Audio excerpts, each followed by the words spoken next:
This conference will now be recorded. भवतु सहनौ भुनक्तु सह वीर्यं करवावहै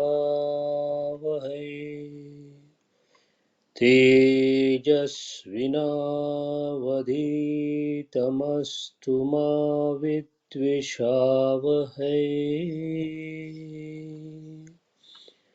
ओम शांति शांति शांति।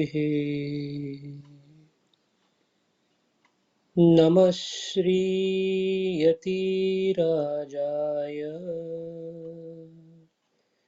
विवेकानंद सूरये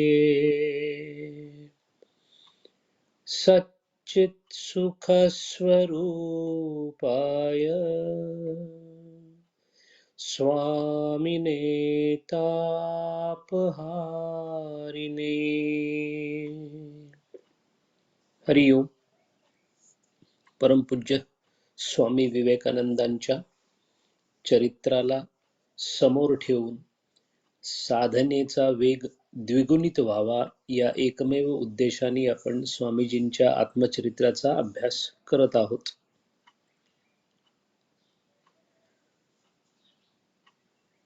स्वामीजींच्या शेवटचा आणि दुसरा प्रवास अमेरिका आणि युरोप या दोन खंडांचा प्रवास संपवून ज्या ओरिएंट एक्सप्रेस या आलिशान रेल्वेनी स्वामीजी पॅरिसहून युरोप खंडाचा इजिप्त पर्यंतचा दौरा करण्यासाठी निघाले होते. दौऱ्याची सांगता इजिप्तमध्ये झाली. इजिप्तमध्ये स्वामीजींच्या इतिहासाच्या ज्ञानाने त्यांच्या बरोबर प्रवास करणाऱ्या त्या काळच्या प्रख्यात गायिका, प्रख्यात नाट्यकर्मी, प्रख्यात बिशप या सर्वांना आपल्या प्रतिभेने दिग्मूढ करत स्वामीजींनी इजिप्त पर्यंत दौरा केला आणि त्यानंतर अचानक स्वामीजींना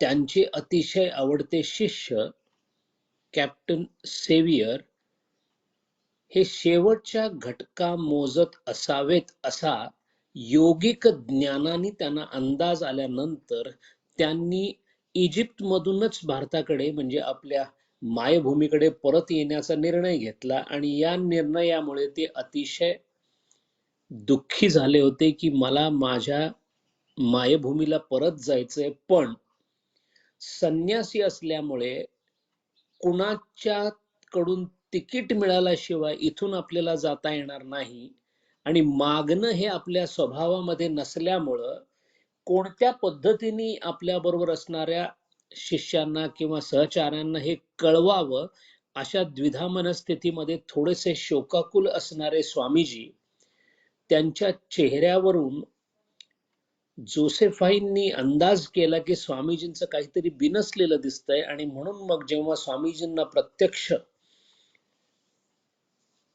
विचारलं तेव्हा स्वामीजींनी सांगितलं की माझी खूप इच्छा आहे की मला माझ्या आता मठाकडे परतू द्या, मला माझ्या मायभूमीकडे परतू द्या.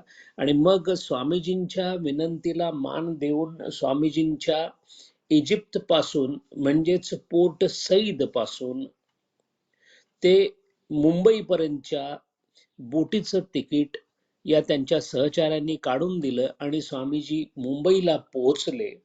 मुंबईला पोहोचल्यानंतर जवळजवळ अनोळखी व्यक्ती एखादी असावी या पद्धतीने स्वामीजींनी त्या फलाटावर एकटेच बसून राहिले.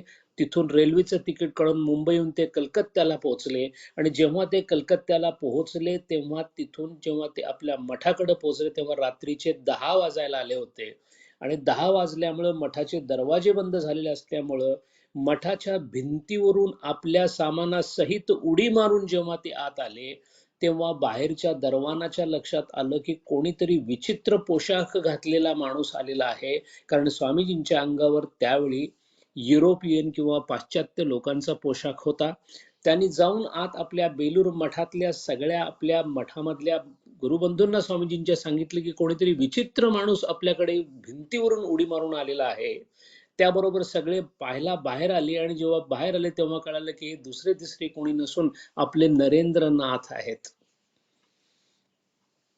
सगळ्यांनी स्वामीजींचं स्वागत केलं, कौतुक केलं. नुकतीच जेवणासाठी खिचडी बनवली होती आणि स्वामीजींना खिचडी आणि लुची म्हणजे पुरी हा प्रकार अतिशय आवडत असे.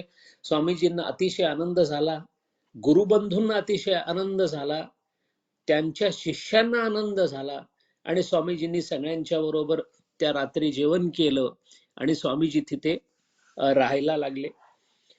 बेलूरच्या मठामध्ये स्वामीजींचे काही दिवस संपलेले असतानाच स्वामीजींच्या लक्षात आलं की मिस्टर सेवियर यांचा मृत्यू झालेला आहे. केवळ स्वामीजींच्या वैयक्तिक गुरु या संज्ञेला पात्र असणारे स्वामीजी असल्यामुळं या सेवियर पती पत्नी दाम्पत्याने त्या काळच्या आर्मीमध्ये कॅप्टन असणारे मिस्टर सेवियर आणि मिसेस सेवियर यांनी स्वामीजींचं शिष्यत्व पत्करलं. आणि नुसतं शिष्यत्व पत्करलं नाही तर आपल्या सगळ्या घराला तिलांजली देऊन स्वामीजींच्या आज्ञेनुसार त्यांनी स्वामीजींनी सांगितलं म्हणून त्या काळी हिमालयामध्ये चंपावत जिल्ह्यामध्ये मायावती नावाचा आश्रम करून तिथे ते राहिले. याला म्हणतात जाज्वल्य गुरुभक्ती. स्वामीजींच्या शब्दाखातर स्वामीजींना एक असं ठिकाण करायचं होतं की ज्या ठिकाणी मूर्तीपूजेला अजिबात थारा असणार नाही. इतकंच नव्हे तर आपल्या गुरु स्वतः रामकृष्ण परमहंसांची मूर्ती सुद्धा त्यांना तिथं नको होती. असं एकमेव केवळ अद्वैती साधना करणारं, निर्गुण निराकाराची साधना करणारं ठिकाण, जिथे फक्त आणि फक्त ध्यान केलं जाईल आणि ध्यानामार्फत निर्गुणाचंच ध्यान केलं जाईल, असं एक स्थान असावं, तीर्थक्षेत्र असावं, अशी जी स्वामीजींची इच्छा होती ती या मिस्टर आणि मिसेस सेवियरनी लाला बद्री शहा अल्मोड्याचे जे होते श्रीमंत व्यापारी, त्यांच्या मदतीने जागा घेऊन त्या ठिकाणी एक छोटीशी मठाची स्थापना केली होती.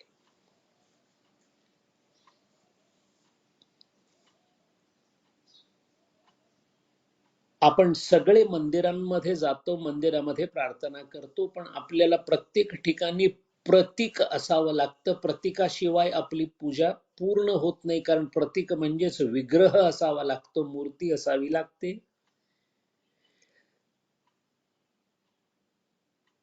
पंच इंद्रियांच्या माध्यमातून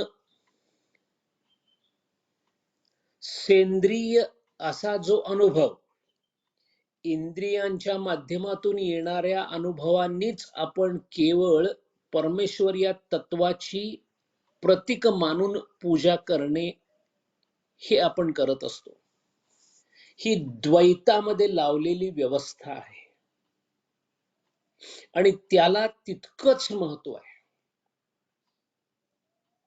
पण द्वैतामध्ये असणाऱ्या या पूजेचं महत्व हे सर्वसामान्य साधकांसाठी किंवा सर्व समाजासाठी ज्या पद्धतीने हिंदू धर्माने घडी घालून दिलेली आहे, या ठिकाणी असणारे धार्मिक विधी, या ठिकाणी असणारे विधी निषेध हे पाळल्यानंतर या सर्वांची परिणिती कर्मप्रधान असल्यामुळे यांची परिणिती ही केवळ आणि केवळ चित्त शुद्धीसाठी असते. आपल्या स्वभावामधील तमोगुणाचा अंशाचा नाश व्हावा, रजोगुण अतिशय अल्प प्रमाणामध्ये राहावा आणि या दोहोंची जागा सत्वगुणानं घ्यावी, यालाच चित्तशुद्धीची प्रक्रिया असं म्हणतात. या हिंदू धर्मामध्ये जितके सोपस्कार सांगितलेले आहेत, इंग्रजीमध्ये ज्याला रिच्युअल्स असं म्हणतात, हे सर्वच्या सर्व केवळ आणि केवळ एकाच उद्देशाने केले जातात. तो उद्देश म्हणजे साधकाच्या मनामध्ये, वृत्तीमध्ये सात्विक विचारांचं प्राबल्य वाढवणे. सात्विक विचारांचं प्राबल्य वाढवणे यालाच शास्त्रीय भाषेमध्ये चित्तशुद्धी असं म्हणतात. चित्ताचा लय करण्यासाठी चित्ताची शुद्धी करणं हे अतिशय आवश्यक आहे. अशुद्ध चित्ताचा लय होऊ शकत नाही. याचाच अर्थ चित्ताचा लय होणे म्हणजे त्याच्यातील वृत्ती शून्य होणे. त्या वृत्ती शून्य करायच्या असतील तर त्या वृत्ती जेव्हा राजस असतात किंवा तामस असतात तेव्हा त्यांचं कधीही निराकरण करता येत नाही. वृत्तींच्या प्रकारामध्ये रजोगुण वृत्ती आणि तमोगुण वृत्तीची रूपांतरण प्रथम सत्वगुण वृत्तीमध्ये केल्यानंतर सत्वगुणात्मक वृत्ती जिथं आहे, जिथे अशा प्रकारची सत्वगुण विचारांची चित्तशुद्धी झालेली आहे, असं चित्त किंवा अंतःकरणच स्वतःच्या ऱ्हासाला कारणीभूत होऊ शकतो.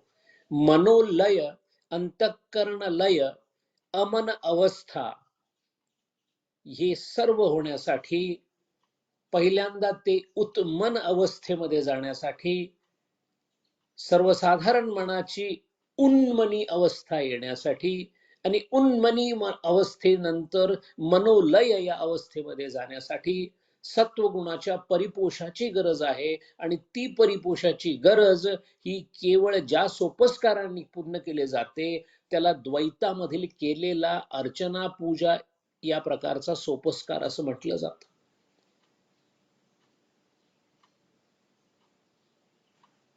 पण ज्यांची चित्तशुद्धी पूर्ण झालेली आहे, ज्यांच्या मनामध्ये केवळ आणि केवळ सात्विक विचारांचं अधिष्ठान आहे, सत्वगुणाचा परिपोष आहे, असं सत्वगुण भारित जे चित्त आहे त्या चित्तामधून निर्माण होणाऱ्या वृत्ती या नेहमी ऊर्ध्वगती वृत्ती असतात. आणि ऊर्ध्वगती असणाऱ्या या वृत्ती त्या साधकाला साधनेच्या अशा प्रतलावर घेऊन जातात जिथे ध्यान नावाचं प्रतल सुरू होतं.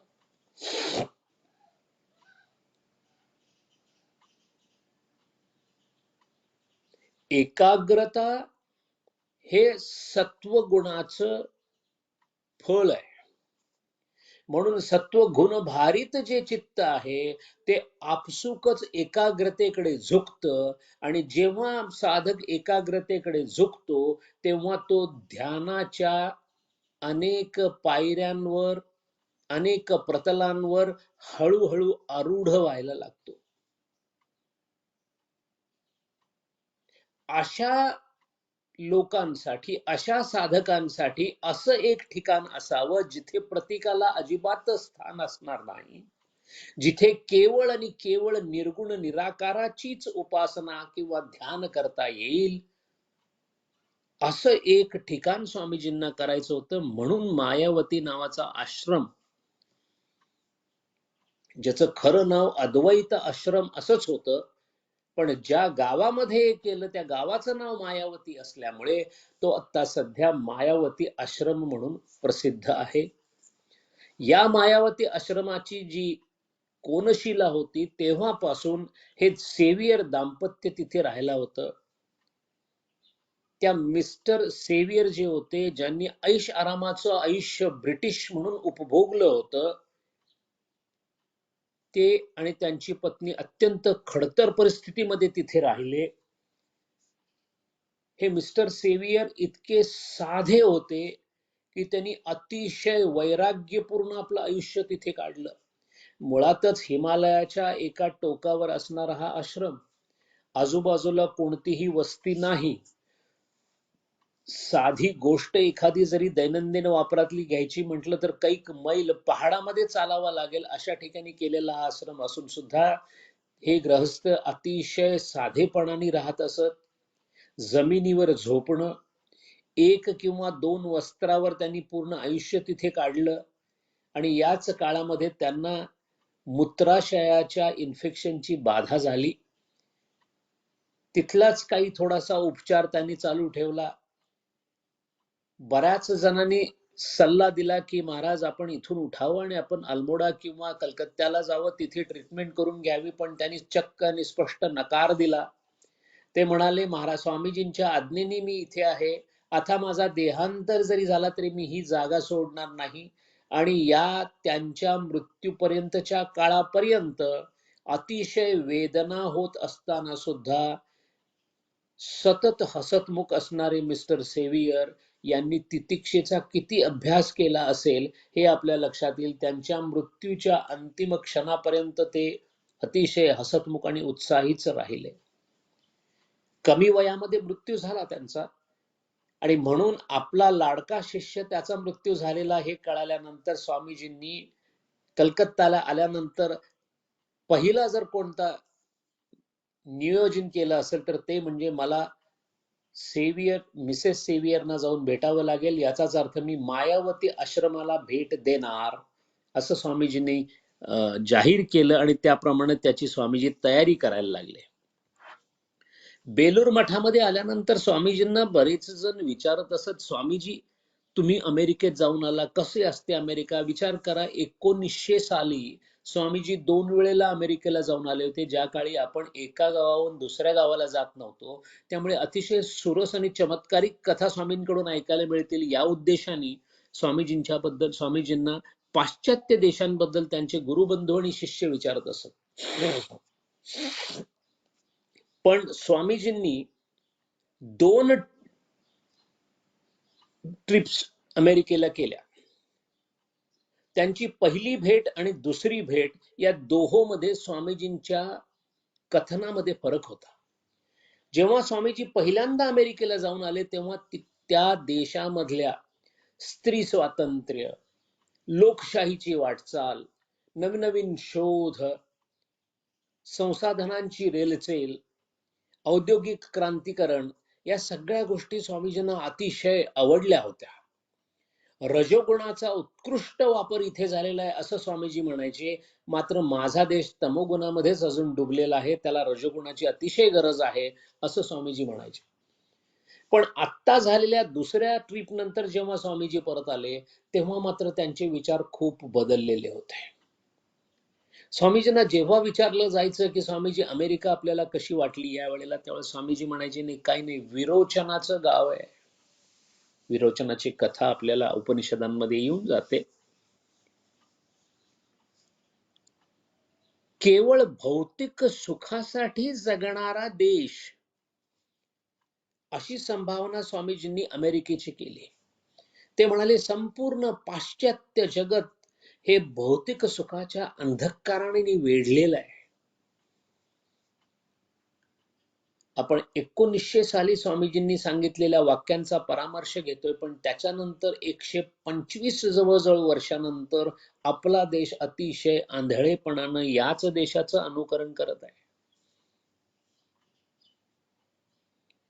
अंधकारमय असणाऱ्या, भौतिक सुखाची रेलचेल असणाऱ्या, केवळ आणि केवळ भौतिक सुखासाठी जगणाऱ्या देशाचं जेव्हा अनुकरण केलं जातं तेव्हा आपला देश सुद्धा त्याच अंधकाराने वेढला जाणार आहे याची आपण खात्री बाळगावी. स्वामीजी म्हणाले, मनुष्याचा जन्म कशासाठी झालेला आहे आणि त्यानं काय करावं हे जितकं स्वच्छ आणि स्पष्ट आपल्या धर्मामध्ये सांगितलेलं आहे तितकं मला कोणीही पाळताना पाश्चात्य देशामध्ये दिसलं नाही. कदाचित त्यांचे धर्म सांगत सुद्धा असतील, पण धर्माची आणि सर्वसामान्य जीवनाची इतकी फारकत करून टाकलेली आहे की सामान्य अमेरिकन किंवा युरोपियन माणसाला धर्माचं बंधन कुठे आढळत नाही. हिंदू धर्माचं भारतीय नागरिकांच्याशी असणारं नातं हे एक अदृश्य स्वरूपाची नैतिक शक्ती म्हणून धर्म आपल्या बरोबर काम करतो. म्हणून आपल्या व्यवहारातील वागण्याला नैतिकतेचा दर्जा आहे की नाही हे आपण नेहमी पाहत राहतो. जेव्हा नैतिकतेची आणि भौतिकतेची फारकत होते तेव्हा तो देश अतिशय स्वार्थी आणि भौतिक संसाधनांसाठी कुरघोड्या करणारा होतो, जी अवस्था आपल्याला पाश्चात्य देशामध्ये, अमेरिकेमध्ये आजही पाहायला मिळते. स्वामीजींनी मायावती आश्रमाकडे जाण्याची तयारी केली आणि स्वामीजी म्हणाले की मी आता 17 डिसेंबर या रोजी मायावती आश्रमाकडे जायला निघेन. मुळात हिमालयामध्ये जाण्यासाठी स्वामीजींनी डिसेंबर 17ची तारीख निवडली होती. याच्यामध्येच अडचणी किती आहे ते लक्षात आलं असेल, कारण मायावती आश्रमाला मी प्रत्यक्ष भेट दिलेली आहे. स्वामीजींच्या भेटीनंतर 120 वर्षांनी मी तिथे गेलो असलो तरी सुद्धा अजूनही टणकपूर काठगोदाम नावाचं रेल्वे स्टेशन जे आहे त्याच्यानंतर पहाडामध्ये जायला आज सुद्धा केवळ आणि केवळ बसनी जावं लागतं. 2-3 बस बदलल्यानंतर आपण आता मायावती आश्रमापर्यंत पोहोचू शकतो किंवा खासगी वाहनांनी पोचायला लागतं. ही अवस्था आत्ताची आहे. त्या काळामध्ये थंडीच्या मोसमामध्ये सर्वत्र बर्फ पडले असताना केवळ पायांनी चालत जाणे किंवा घोड्यावर बसून जाणे या पलीकडे कोणताही मार्ग मायावतीला जाण्यासाठी नव्हता. स्वामीजींनी जाण्याची तयारी केली आणि या तयारीचं नेतृत्व स्वामीजीचे अतिशय आवडते शिष्य त्यांच्याकडे दिली होती. स्वामी विरजानंद असं त्यांचं नाव होतं. अतिशय मोठे संत, स्वामीजींचे शिष्य, त्यांनी ही जबाबदारी घेतली होती. मायावतीला जायला निघणार त्याच्या थोडस अगोदर स्वामीजींच्याकडे एक तार आली आणि तारेमध्ये स्वामीजींना आणखीन एका मृत्यूचा धक्का सहन करावा लागला. तो म्हणजे त्यांचे अतिशय आवडते क्षेत्रीय संस्थानाचे संस्थानाधिपती महाराज अजित सिंग यांचं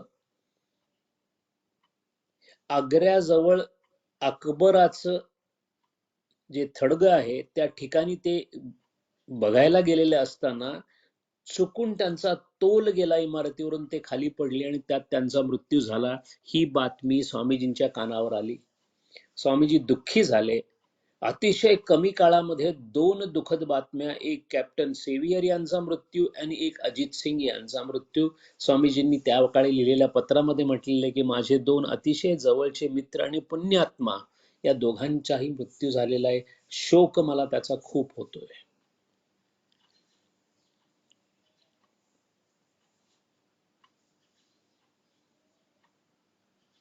खरं म्हणजे अजित सिंगांच्या मृत्यूबद्दल माहिती किंवा ही बातमी यायच्या अगोदर 1च महिना स्वामीजींनी त्यांना एक पत्र लिहिलं होतं आणि त्या पत्रामध्ये स्वामीजींनी त्यांची अवस्था वर्णन केली होती आणि ती अवस्था वर्णन करता करता स्वामीजींनी त्याला एक वैश्विक परिमाण आणून दिलं होतं. स्वामीजींनी पत्रामध्ये लिहिलेला मजकूर आपल्या सर्वांसाठी साधनेला उपयुक्त असा आहे.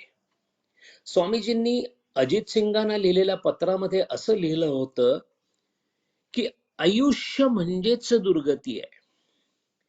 जन्माला येणे हीच मुळात मोठी दुर्गती आहे आणि हे आपल्या कधीही पचनी पडत नाही.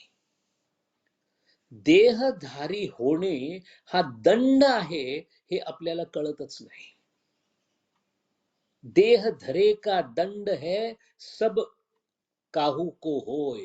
कबीर महाराज म्हणतात, ज्या ज्या लोकांना वासना आहेत, ज्या ज्या लोकांना इच्छा आहेत, त्या इच्छेच्या परिणत फलप्राप्तीसाठी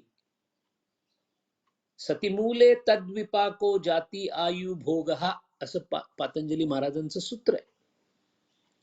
सतीमूले तद्विपाको, कर्माच्या फलांचा विपाक व्हावा म्हणून शरीर धारण करावं लागतं.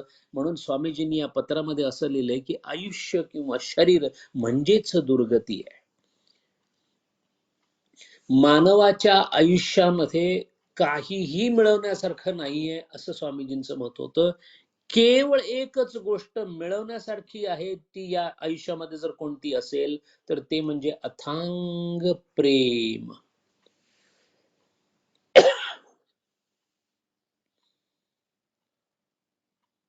जर आयुष्याचं सार्थक व्हावं असं वाटत असेल तर जे आयुष्य केवळ आणि केवळ प्रेमासाठी अर्पित आहे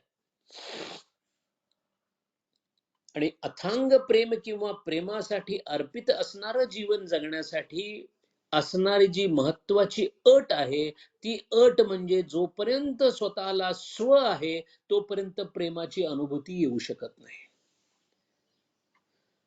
या स्वचं विसर्जन, या अहंकाराचा लय, या मी या तत्वाचा लय करणे म्हणजेच प्रेमाची व्याप्ती चाखणे असा असल्यामुळे केवळ हा प्रेमाचा भाग जर सोडला तर संपूर्ण आयुष्य ही एक दुर्गती आहे असं महत्वाचं वाक्य या पत्रामध्ये स्वामीजींनी विदित केलेलं आहे.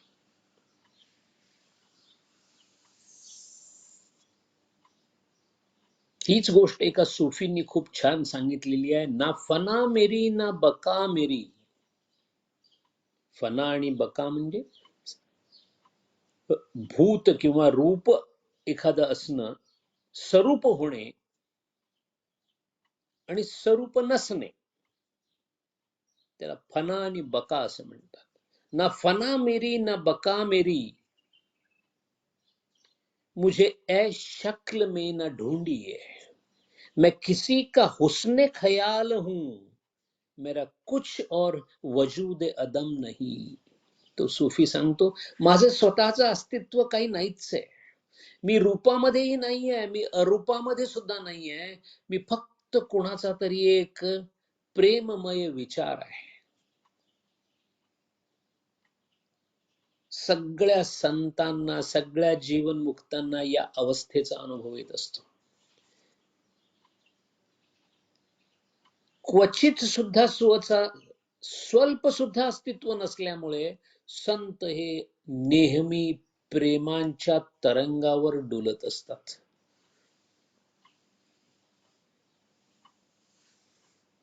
17 डिसेंबर 1900 स्वामीजींनी मायावतीला जाण्यासाठी आपल्या शिष्यांबरोबर चालायला सुरुवात केली. पहिल्यांदा कलकत्त्याहून रेल्वे घेऊन काठगोदाम नावाच्या शेवटच्या रेल्वे स्टेशनला पोहोचले आणि काठगोदाम पासून पुढे जाऊन मायावतीकडे जाण्यासाठी सुरुवात केली. ज्या दिवशी स्वामीजी काठगोदामला पोहोचले त्यावेळेला तारीख होती 29 डिसेंबर 1900. शतक पूर्ण व्हायला फक्त 3 दिवस बाकी होते.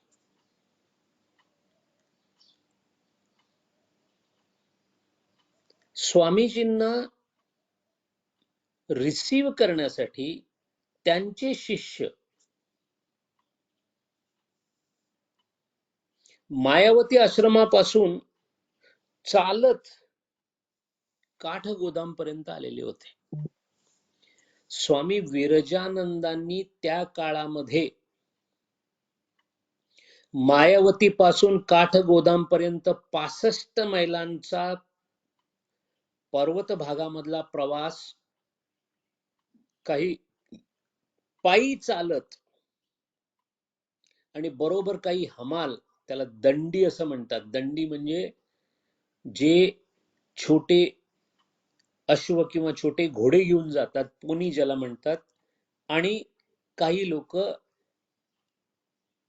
पालखी सुद्धा त्याच्याबरोबर घेऊन असतात. अशा लोकांची दर ठरवून त्या लोकांबरोबर चालत चालत 2 दिवसाच्या 65 किलोमीटर पहाडामध्ये चालून विरजानंद स्वामी काठगोदामला वेळेमध्ये स्वामीजींच्या स्वागतासाठी पोहोचले. 65 मैल आपल्याला ऐकायला फार सोपं वाटत असेल, पण वैयक्तिक अनुभवावरून सांगतो, ज्या भागामध्ये हे चालणं झालं त्या भागामध्ये साधारण दिवसामध्ये अतिशय मुश्किलीने 7 ते 8 किलोमीटर चालता येतं, कारण संपूर्ण चढण असते. पण आपले गुरु येणार आहेत म्हणून विरजानंद स्वामी हा सगळा फौजफाटा घेऊन काठगोदाम पर्यंत पोहोचले आणि मग स्वामीजींना घेऊन ते पुन्हा पर्वत चढत मायावतीकडे स्वामीजींच्या बरोबर निघाले. स्वामीजींची रेल्वे काठगोदामला पहाटे 5 वाजता पोहोचली होती. स्वामीजींच्या बरोबर त्यावेळेला शिवानंद महाराज आणि सदानंद महाराज सुद्धा आले होते. आणि मग काठगोदामहून चालून प्रवास चालू केला आणि 29 डिसेंबर 1900 ला हा प्रवास त्यांनी सुरू केला आणि दिवस मध्यावर येऊपर्यंत भीमतालला स्वामीजी पोहोचले. भीमतालला दुपारचं जेवण घेतलं आणि तिथून 17 मैल वर पर्वतावर पुढे धारी नावाच्या ठिकाणी डाक बंगला होता, तिथे पोहोचायचं असं ठरलं. पण मुळात डिसेंबराचा महिना, थंडी कडाक्याची, बर्फ पडायला लागलं, मध्येच थंड पाऊस पडत होता, संपूर्ण निसरड झालेली होती. दंडी म्हणजे जे हमाल होते त्यांचे पाय पसरून ते एक दोन त्यातले हमाल खड्ड्यामध्ये सुद्धा पडले. पण हे सगळं चालू असताना स्वामीजी मात्र अतिशय आनंदामध्ये बर्फाचं पडणं पाहत होते. स्वतःची त्यांची तब्येत अतिशय खराब होती. स्वामीजींच्याकडून 4 पावलं सुद्धा टाकता येणार नाहीत अशी त्यांची अवस्था होती, कारण डायबिटीस अतिशय टोकाला पोहोचलेला होता आणि दमा असा होता की बोलताना धाप लागत असे. आणि त्यात हिमालयामधल्या पर्वतामध्ये, ते सुद्धा थंडीमध्ये, बर्फ पडत असताना या सगळ्या परिस्थितीमध्ये सुद्धा स्वामीजी बर्फ आणि बर्फानी आच्छादलेली सगळी पर्वत शिखरं बघताना त्यांना अतिशय आनंद होत होता. दुपारी 3 वाजेपर्यंत स्वामीजींचा हा कळप जो होता, हे सगळं जो घोळका होता, तो साधारण पैरा पाणी नावाच्या ठिकाणी स्वामीजींचे तिथे पोहोचले. छोटं चहाचं दुकान होतं, तिथे थांबावं, थोडासा चहा घ्यावा आणि पाहावं थोडासा पाऊस कमी व्हावा, या दृष्टीने स्वामीजी थोडा वेळ तिथे थांबले. स्वामीजी थांबलेत हे बघितल्यानंतर विरजानंद महाराजांनी सांगितलं, थांबू नका, कारण आपल्याला 7 वाजेपर्यंत डाक बंगल्यात पोहोचायचंय. पण स्वामीजी म्हणाले, तू थांब रे, हे बिचारे आपल्याला सगळं उचलत वगैरे घेऊन येतात, दमलेत ते, त्यांना थोडं थांबू दे. स्वामीजींनी दाखवलेल्या सहानुभूतीचा फायदा घेऊन हे बरोबर आलेले हमाल लोक होते, त्यांनी आपला हुक्का काढला, हळू ते कॉफी प्यायला लागले, चहा प्यायला लागले. तिथंच त्यांनी आपली थोडीशी पथारी पसरली आणि या सगळ्या प्रकरणामध्ये 5 वाजले आणि बाहेर अंधार व्हायला लागला. याचा परिणाम असा झाला की आता पुन्हा चालणं रात्रीचं शक्य होणार नाही, कारण रस्ताच मिळणार नाही, दिसणार काहीच नाही. पाऊस बर्फ पडत असताना अंधारामध्ये रस्ता चुकला आणि दुसरीकडे गेले तर काय करायचं, म्हणून मग सगळ्यांनी ठरवलं की त्या छोट्याशा झोपडीमध्येच राहावं. अतिशय गळकी झोपडी, रात्रभर स्वामीजी तिथं थांबलेले आहेत. वरच्या छतातून बर्फ सरळ सरळ खाली येतोय. ज्या ठिकाणी स्वामीजी थांबले होते, बसले होते, ते संपूर्ण निसरड आणि ओलं झालेली सगळी जमीन होती.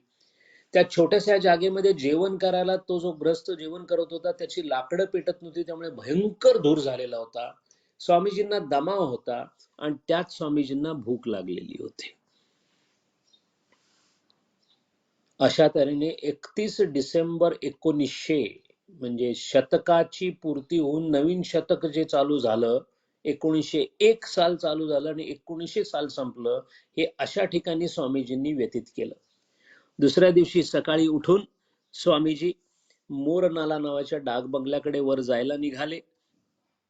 मोरनाला पासून देवीधुरा म्हणून पुढे ठिकाण होतं, तिथून धुवाघाट, असं एकूण 21 मैलाचं अंतर पूर्ण करून 3 जानेवारी 1901 साली स्वामीजी मायावती आश्रमामध्ये पोहोचले. मायावती आश्रम कसा असेल त्या काळी हे बघायचं असेल तर तो आत्ता कसा आहे हे बघणं फार जरुरीच आहे. आज सुद्धा उंच पाईन वृक्षांच्या दाट झाडीमध्ये हा आश्रम आहे. आश्रमाच्या आजूबाजूला अजूनही काहीही वस्ती नाहीये, पण आश्रमाची जागा अशा ठिकाणी आहे की आपसुक आपल्या अंतःकरणातल्या वृत्ती या श्रद्धामय होऊन जातात. अतिशय सुंदर असा हा आश्रम आता झालेला आहे. त्या काळी अर्थातच इतक्या सुखसोयी नव्हत्या, पण स्वामीजींचं अस्तित्व आज सुद्धा त्या आश्रमामध्ये ज्याची श्रद्धा आहे त्याला जाणवतं. ज्या ठिकाणी स्वामीजी बसत असत त्या ठिकाणी आता लायब्ररी आहे. अनुभवावरून सांगता येईल की त्या ठिकाणी स्वामीजींच्या अस्तित्वाचा असा काही प्रभाव आपल्याला जाणवतो की स्वामीजी ज्या ठिकाणी बसले असतील या कल्पनेने त्या ठिकाणी जाण्यासाठी सुद्धा भीती वाटते, आदरयुक्त भीती वाटते. अशा या अद्वैत आश्रमामध्ये स्वामीजी पोचले, शिष्यांना आनंद झाला. अतिशय कोवळ्या वयाचा 23 वर्षाचा स्वामी स्वरूपानंद नावांचा स्वामीजींचा शिष्य तिथं होता. अतिशय तयारीचा शिष्य. स्वामी स्वरूपानंद त्या काळामध्ये मायावतीच्या जवळ असणाऱ्या जंगलामध्ये जाऊन रात्रभर ध्यानाला बसत असत आणि रात्री ध्यानाला गेलेलं कुणालाही सांगत नसत. एकदा मिसेस सेवियरना असं लक्षात आलं की स्वामी स्वरूपानंद आपल्या ज्या ठिकाणी ते झोपत असत तिथं नाही आहेत, कुठे गेले असतील म्हणून शोधायला गेल्यानंतर त्या बाईंच्या त्या सगळ्यांसाठी त्या आई होत्या. जीव घाबरा झाला, कुठं पोर गेला असेल हे म्हणून शोधत शोधत शोधत शोधत गेल्या तर साधारण 400-500 मीटरवर एका झाडाखाली ध्यानामध्ये पूर्ण बुडलेले स्वामी स्वरूपानंद त्यांनी पाहिले. त्यांच्या आजूबाजूला वाघाचे पंजे दिसले त्यांना. आज या घडीला ज्या ठिकाणी स्वामी स्वरूपानंद ध्यान करत असत तिथे एक छोटीशी लोखंडाची अशी झोपडी बांधलेली आहे, दाखवण्यासाठी की इथं स्वामी स्वरूपानंद ध्यान करत असत. त्या ठिकाणी आज सुद्धा संध्याकाळी गेल्यानंतर इतक्या जळू आहेत की अतिशय मुश्किलीने तिथं बसता येतं. ही अवस्था 120 वर्षानंतरची आहे. त्या काळी काय जंगल असेल. पण कोणत्याही प्रकारची भीती मनामध्ये न बाळगता संन्यासी किंवा योगी काय ध्यानासाठी आकृष्ट झालेला असतो याचं उत्कृष्ट उदाहरण स्वामी स्वरूपानंद आहेत. या स्वामी स्वरूपानंदांना आपले गुरु आले म्हणून अतिशय आनंद झाला. आणि मग सुरू झालं मायावतीमध्ये स्वामीजींना भेटायला येणारी लोक, स्वामीजींचं शिष्यांबरोबरचे संवाद चालू झाले आणि स्वामीजींना फिरायची आवड होती. दुर्दैवानं स्वामीजी 17 डिसेंबर 2 जानेवारी पासून 17 जानेवारी पर्यंत मायावतीला होते, पण त्यांना बाहेर पडता आलं नाही कारण सतत पाऊस किंवा बर्फ पडत असायचा. स्वामीजींना पहिल्यांदा दुसऱ्या मजल्यावरची खोली दिली होती राहायला, पण थंडी इतकी प्रचंड होती की शेवटी त्यांना तळमजल्यावरची जागा देण्यात आली. तीच जागा जिथे आता मायावती आश्रमाची लायब्ररी आहे. अतिशय स्फूर्तिदायक स्वामीजींची प्रवचनं आपल्या गुरुबंधूंसाठी चालूच होती. आणि मग स्वामीजींनी स्वरूपानंदांना सांगितलं की इथलं कार्य आपल्याला वाढवलं पाहिजे. रामकृष्ण मिशनच्या या मठाचं कार्य वाढलं पाहिजे म्हटल्यानंतर स्वामी स्वरूपानंद म्हणाले की आम्ही फार तोकडी माणसं इथं आहोत स्वामीजी, मला आणखीन कोणीतरी सहकारी लागेल. स्वामीजींनी आपल्या सगळ्या गुरुबंधूंना शिष्यांना विचारलं कोण आहे जो स्वरूपानंदांना मदत करेल. सगळ्यांनी हात वर केले की स्वामीजी मी राहतो स्वरूपानंदांबरोबर, मी राहतो. स्वामीजींनी त्यापैकी काहींची नियुक्ती केली आणि स्वामीजी त्यामध्ये सुद्धा जसा वेळ मिळेल तसं त्या आश्रमापासून थोडस पुढे एक छोटा तलाव आहे. आज सुद्धा तो तलाव आहे. त्याच तलावाच्या काठी स्वामीजी शांतपणे आपला सकाळचा आणि संध्याकाळचा वॉक करत असत. फिरायला गेल्यानंतर स्वामीजींच्या बरोबर अर्थातच सगळे जात असत, कारण स्वामीजींच्या मुखातून पडणारे शब्द ब्रह्मज्ञानी पुरुषाच्या तोंडून येणारे सगळे शब्द ऐकावं, कान तृप्त व्हावेत अशी बऱ्याच जणांची इच्छा असल्यामुळे स्वामीजींच्या त्या आवडत्या छोट्याशा तलावाभोवती फिरताना बरेच शिष्य आजूबाजूला राहत असत. अशातच विरजानंद हे त्यांचे अतिशय आवडते शिष्य होते. त्यांना माहिती होतं आपल्या गुरुला नेमकं काय लागतं. बर्फ पडल्यानंतर पडलेला बर्फ छान ठिकाणी गोळा करून त्याच बर्फाचा गोळा करून छानसं आईस्क्रीम विरजानंदाने तयार करून स्वामीजींना दिलं. स्वामीजी लहान मुलासारखे खुश झाले. स्वामीजींना आईस्क्रीम अतिशय आवडत असे.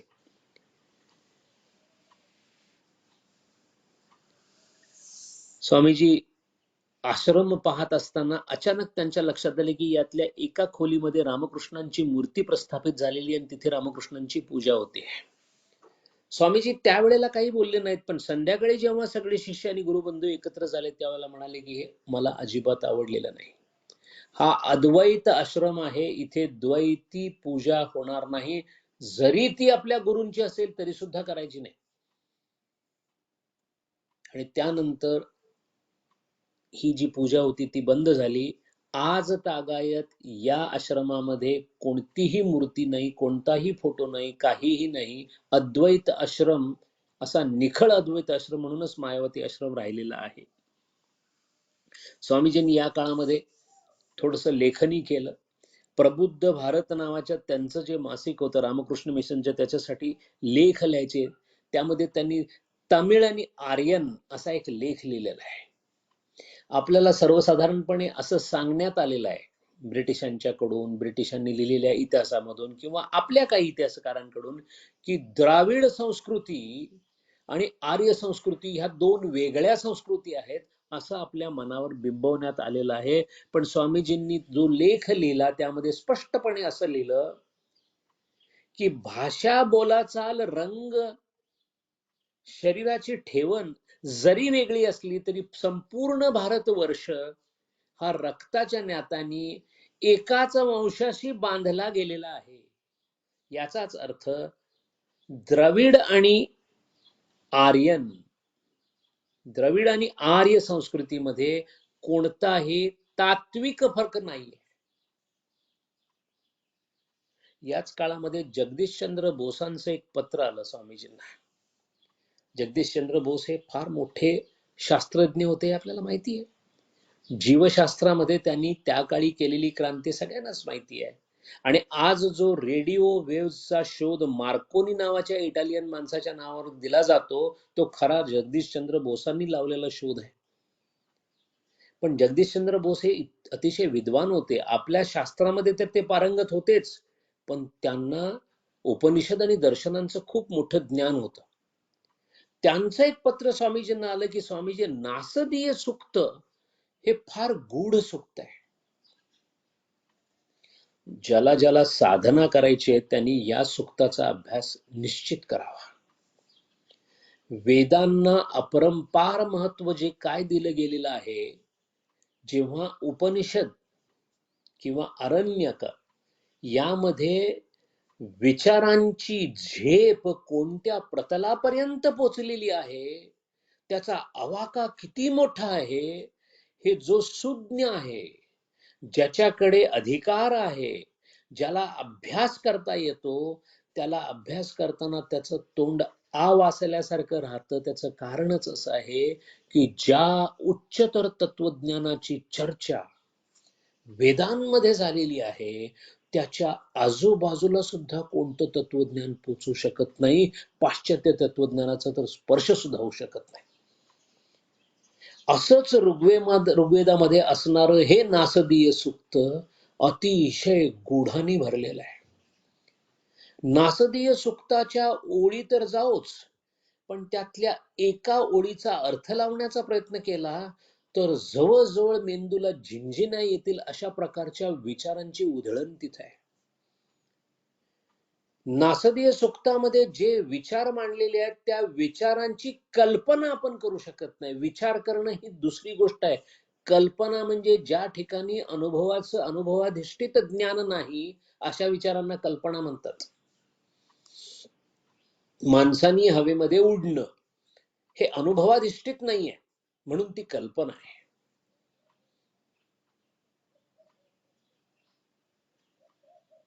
आकाशाला छिद्र आहे की नाही ही कल्पना आहे, अनुभव नाही. अनुभवाधिष्ठित नसणाऱ्या ज्ञानाबद्दल अनुभवेच्या कक्षेमध्ये असणाऱ्या ज्ञानाची प्रत्यंचा लावून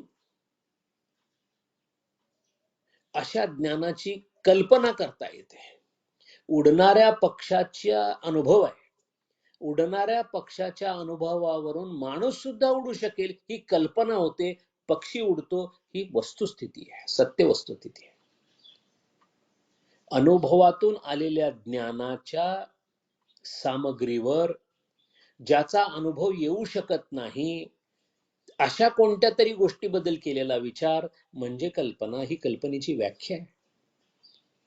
आणि कल्पनेची जे सामर्थ्य आपल्याला लाभलेलं आहे त्या केवळ कल्पनेच्या सामर्थ्यामुळेच आपण प्राणी मात्रामध्ये एका विशिष्ट योनीमध्ये आहोत. पण ही कल्पना शक्ती सुद्धा तोकडी पडावी अशी नासदीय सत्ताची संकल्पना आहे. जेव्हा जग अस्तित्वात नव्हतं तेव्हा अशी सुरुवात आहे ना. नासत आसित नासत. जेव्हा असणं नव्हतं आणि नसणंही नव्हतं कल्पना सुद्धा करता येत नाही. असणारं नसणं जग नाही अशी संकल्पना फक्त करून पहा. हे विश्व नाहीये. ही संकल्पनाच करता येत नाही. कारण हे नसेल तर काय असेल याची कल्पना होऊ शकत नाही. संपूर्ण नासदीय सुक्त अशा तत्वांकडे विचारांना ओढून घेतं की ती सीमा सामान्य माणसाला उल्लंघता येत नाही. एक तर जो त्या अनुभवातून गेलेला आहे जसे स्वामीजी आहेत किंवा एक जो साधनेमध्ये प्रगती करत असताना परोक्ष ज्ञानाने कल्पना अतिशय तीव्रपणे ताणून खूप उच्च प्रतलावर नेऊन जाऊ शकतो. त्याला चुणूक या विचारांची मिळू शकते जे विचार जे तत्वज्ञान नासदीय सुक्तामध्ये सांगितलेलं आहे. याची कल्पना असणारे जगदीशचंद्र बोस विद्वान माणूस त्यांनी स्वामीजींना विनंती केली की स्वामीजी अतिशय गूढ सूत्र आहे त्याची बरीच भाषांतर झालेली आहेत पण ज्यांनी अनुभव घेतलेला आहे अशा कोणीतरी गुरुपद व्यक्तींनी त्याचं भाषांतर करावं. त्यासाठी तुमच्यासारखा योग्य माणूस मला कुठं सापडत नाही. तेव्हा माझी विनंती आहे नासदीय सुक्ताचं अगदी त्याच्या खऱ्या अर्थाच्या जवळ जाणारं भाषांतर करावं. आणि म्हणून स्वामीजींनी नासदीय सुक्ताचं भाषांतर या काळामध्ये मायावती आश्रमामध्ये बसून एका बैठकीमध्ये केलेलं आहे.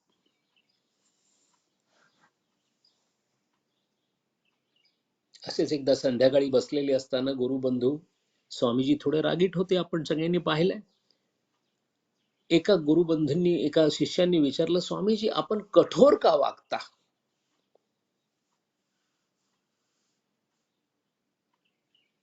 सबाह्य नवनीत असं संतांचं हृदय असतं असं म्हणतात. मग रागवता का. स्वामीजींनी त्यावेळेला सांगितलं की वज्रात अपि कठोरम मृदुनी कुसुमात अपि. असंच गुरु असावा लागेल असंच नेतृत्व असावं लागेल.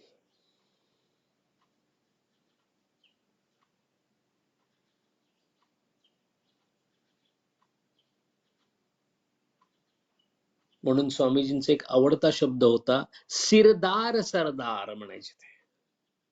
कसं असावं गुरुनी. सिरदार सरदार म्हणजे जो सिर देतो म्हणजे जो स्वतःच डोकं शीश सुद्धा म्हणजे स्वतःचा पूर्ण त्याग करण्यासाठी जो तयार आहे पण त्याच वेळी आपल्या शिष्याच्या कल्याणासाठी कठोरात कठोर होण्याची ज्याची ताकद आहे त्यांनीच गुरु व्हावं. असंच एक दिवस संध्याकाळची वेळ होती. स्वामीजींना भूक लागली होती. स्वामीजींना मधुमेह असल्यामुळे भूक लागायची आणि मधुमेहामध्ये भूक लागते तेव्हा अशी लागते की अजिबात 2 सेकंद 2 मिनिट थांबता येत नाही. अतिशय प्रचंड भूक लागते. अशीच भूक त्यांना लागली. साखरेच्या रक्तातील नियंत्रण नसल्यामुळे ही भूक खोटी भूक असते पण लागते. स्वामीजींनी सांगितलं भूक लागली जेवण झालं की नाही अजून. म्हणून जेवण बघायला गेले तर विरजानंद महाराज शांतपणे जेवण करत होते.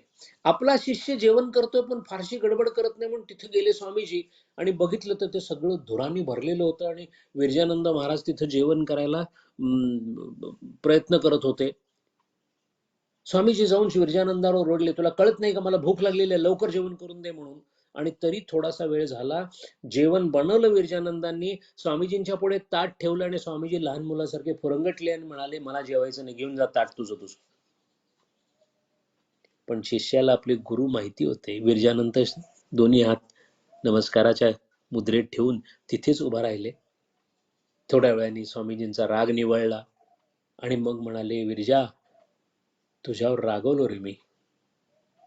विरजानंद पण म्हणाले, महाराज, स्वामीजी, तुम्ही रागवलात ना, तोही आशीर्वादच आहे. तुम्ही आनंद व्यक्त केला, तोही आशीर्वादच आहे. तुम्ही आहात, हाच आमच्यावर आशीर्वाद आहे. काय गुरुभक्ती असेल असे पहा. आणखीन एकदा स्वामीजी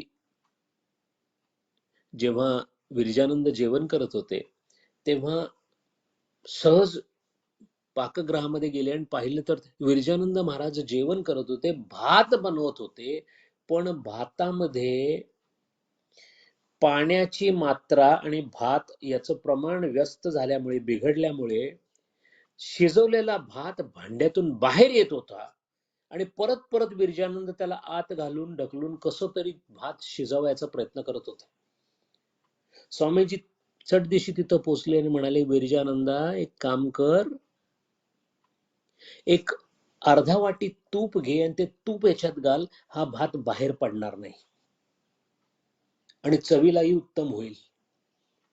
त्याप्रमाणे विरजानंदांनी केलं. भात छान झाला, तो बाहेर गेलाही नाही, अतिशय चविष्ट असा भात झाला. विरजानंदांना आश्चर्य वाटले की आपल्या गुरूंना व्यवहारातल्या गोष्टी सुद्धा इतक्या माहिती आहेत. अशा तऱ्हेने 17 दिवस स्वामीजी मायावती आश्रमामध्ये राहून पुन्हा बेलूर मठाकडे कलकत्त्याला येण्यासाठी निघाले. तिकडून पहिल्यांदा चंपावत जिल्ह्यामध्ये आले. चंपावत पासून देवरीला आले. देवरी पासून खाली टणकपूर म्हणून गाव आहे, तिथं पोहोचले आणि टणकपूर पासून त्यांनी मग पिलभित नावाचं जे पर्वतांना सोडून खाली जे गाव आहे त्या गावापर्यंत पोहोचले. पिलभितला रेल्वे स्टेशन होतं. स्वामीजी पिलभितला येणार आहेत ही बातमी लागल्यामुळे बरीचशी गर्दी जमा झाली होती. स्वामीजींचं पिलभित स्टेशनवर स्वागत झालं आणि स्वामीजींनी तिथे थोडंसं प्रवचन केलं आणि मग पुढची रेल्वे घेऊन स्वामीजी कलकत्त्याला पोहोचले. कलकत्त्याला पोहोचल्यानंतर स्वामीजींनी पुनश्च आपल्या शिष्यांना शिकवण्याची सुरुवात केली. अगदी संस्कृत व्याकरणापासून दर्शनांचा अभ्यास चालू झाला. महत्वाची गोष्ट म्हणजे स्वामीजी संन्याशांना सुद्धा व्यायाम करायला लावत असत. स्वामीजी म्हणत की जोपर्यंत तब्येत ठणठणीत नाही तोपर्यंत अध्यात्म होऊ शकत नाही. ज्या शरीरामध्ये दोष आहेत ते शरीर कधीही ध्यानाला उपयुक्त असू शकत नाही. म्हणून स्वामीजींचा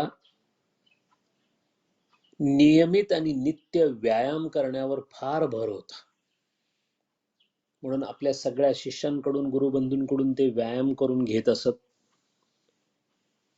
याच काळामध्ये स्वामीजी पॅरिसमध्ये असताना स्वामीजींच्या बरोबर राहणारे त्यांचे जे मित्र होते जुल्स बोवा नावाचे, ते स्वामीजींना भेटण्यासाठी फ्रान्सवरून कलकत्त्याला आले होते. त्यांच्याशी स्वामीजींची भेट झाली आणि फेब्रुवारी 24 तारखेला रामकृष्ण परमहंसांची जयंती होती, म्हणून त्या जयंती निमित्त मोठा कार्यक्रम बेलूर मठामध्ये झाला. जवळजवळ 30,000 लोक दर्शनासाठी, संकीर्तनासाठी आणि महाप्रसादासाठी आले. अतिशय आनंद स्वामीजींना झाला. पण स्वामीजींना हा आनंद केवळ आपल्या खोलीमध्ये बसूनच घ्यावा लागला, कारण तब्येत इतकी खराब झालेली होती की लोकांना ते दर्शन सुद्धा देऊ शकत नव्हते. म्हणून स्वामीजींचं कमीत कमी मुखदर्शन व्हावं म्हणून लोक खाली ग्राउंडवर जमा झालेली असायची आणि स्वामीजी मग हळूहळू चालत आपल्या बिछाणापासून खिडकीपर्यंत येत आणि खिडकीतून सगळ्यांना नमस्कार करत. पण तेवढा नमस्कार सुद्धा या सगळ्या आलेल्या भक्तांना परमेश्वराचं दर्शन झाल्यासारखं वाटत असे. या काळामध्ये स्वामीजींच्या आई सुद्धा स्वामीजींना येऊन भेटत असत. स्वामीजींच्या आई आल्या आणि स्वामीजींना म्हणाल्या, बिले. स्वामीजींचं लहानपणीचं नाव बिले होतं. आई म्हणाल्या, बिले, अरे तू माझा मुलगा आहेस ना? तर तू म्हणाला, का आई, काही शंका वाटते का तुला? स्वामीजी म्हणाले, अरे असं नाही, पण मुलांनी आपल्या आईची इच्छा पूर्ण करावी ना. स्वामीजी म्हणाले, सांग काय करायचंय सांग. मी संन्यासी असलो म्हणून काय झालं, मी पुत्र आहे तुझा. त्या मातेने सांगितलं, भुवनेश्वरी देवी म्हणाल्या, मला ना पूर्व बंगालमध्ये जाऊन ढाका आणि आसाममध्ये कामाख्या मंदिर जे आहे या मंदिराचं तीर्थाटन करायचं होतं रे. जमेल का तुला? तुझी तब्येत जरा थोडी नाजूक आहे आणि त्याला खर्च येईल. मी आपली बिचारी, मी माझं काय मागणं, तुझ्या त्या लोक तुला भेटायला येतात, तू इतका गुंग असतो सगळ्या गोष्टींमध्ये, याच्यात माझा आणि पालुपत कुठे मध्ये घालू, पण इच्छा राहत नाही म्हणून बोलून दाखवतो. ताबडतोब स्वामीजी म्हणाले, अगं आई, तुला करायची आहे ना तीर्थयात्रा, मग हा नरेंद्र तयार आहे.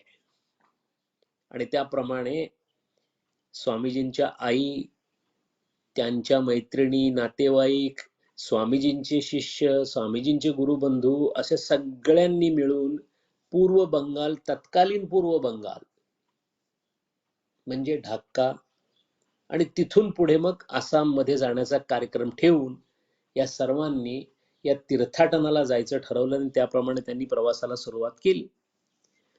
मार्च 18 तारखेला स्वामीजी तिथून निघाले.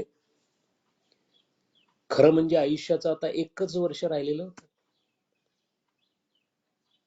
पण स्वामीजी बरोबर असणे ही एक अशी अद्भुत गोष्ट होती की प्रत्येकाला स्वामीजींच्या बरोबर सानिध्यामध्ये राहावं असंच वाटत असे. ब्रह्मानंद महाराजांना खूप राग येत असे. असे स्वामीजी कुठे काहीतरी तत्वज्ञान सांगत असले तर स्वामीजी, ब्रह्मानंद स्वामीजी येऊन म्हणायचे सगळ्यांना, अरे तुम्हाला कळत नाही का, स्वामीजींची तब्येत ठीक नाही, किती त्रास द्याल तुम्ही त्यांना. पण स्वामी विवेकानंद म्हणायचे, राखाल तू बस कर रे, तू नको असा ओरडू. अरे सगळी माझा ऐकतायत ना, काय जाईल, काय जाऊन जाऊन देह जाणार आहे ना, तो तसा पण द्यायचाच आहे. शिकवता शिकवता गेलो तर त्याच्यापेक्षा काय चांगलं सांग बघू मला. बिचारे ब्रह्मानंद महाराज म्हणायचे, याचं भलं करायला बघतोय पण हा माझंच ऐकत नाहीये. आणि त्यांची खूप चिडचिड होत असे आणि ती चिडचिड बघून स्वामीजी हसत असत. अशा प्रकारचं गोड नातं स्वामीजींचं आणि त्यांच्या गुरुबंधूंचं होतं. आता मात्र निर्णय घेतला की सगळ्यांनी मिळून ढाका, कामाख्या आणि शिलाँग अशा ठिकाणी जायचंय. त्याप्रमाणे त्यांनी प्रवासाला सुरुवात केली आणि मग या प्रवासामध्ये स्वामीजी पूर्व बंगालमध्ये कुठं कुठं गेले, काय त्यांच्या सभा झाल्या, स्वामीजींची तब्येत आता कशी ढासळत चालली होती, त्यात सुद्धा आपला उत्साह ठेवून स्वामीजी 2-2 तास प्रवचन कसं करत होते. ज्या व्यासपीठावरून स्वामीजी प्रवचन करत होते त्या व्यासपीठाला धरायला लागायचं त्यांना, इतकी अंगामध्ये ताकद कमी असताना सुद्धा जेव्हा बोलायला सुरुवात करत त्यावेळेला असं असं वाटत असे की स्वामीजींना कोणताही आजार नाही. एका वेगळ्या विश्वामध्ये, एका वेगळ्या चैतन्याच्या प्रतलावर जाऊन स्वामीजी बोलत असत. अशी कोणती कोणती प्रवचनं झाली हे सगळं आपण पुढच्या वेळेला पाहणार आहोत. हरि ओम तत्सत. ओम पूर्णमद पूर्णमिदं पूर्णात् पूर्णमुदच्यते पूर्णस्य पूर्णमादाय पूर्णमेवावशिष्यते. ओम शांति शांति शांति. हरिः ओम श्री गुरुभ्यो नमः. हरिः ओम. धन्यवाद डॉक्टर साहेब. आपल्यापैकी कोणाला प्रश्न असतील तर माईक अनम्यूट करून कृपया विचारावे.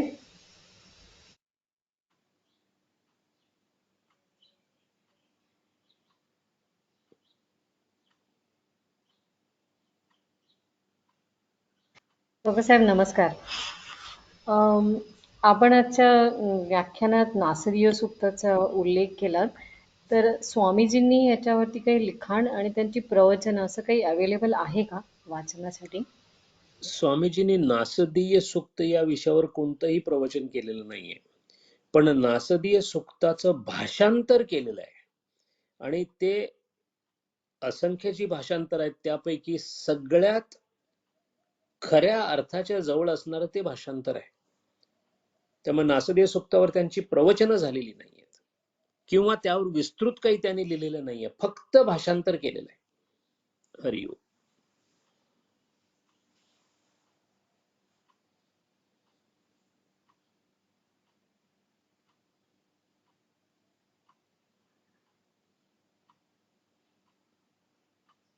अजून प्रश्न नसतील तर डॉक्टर साहेब आज आपण इकडे थांबणार आहोत.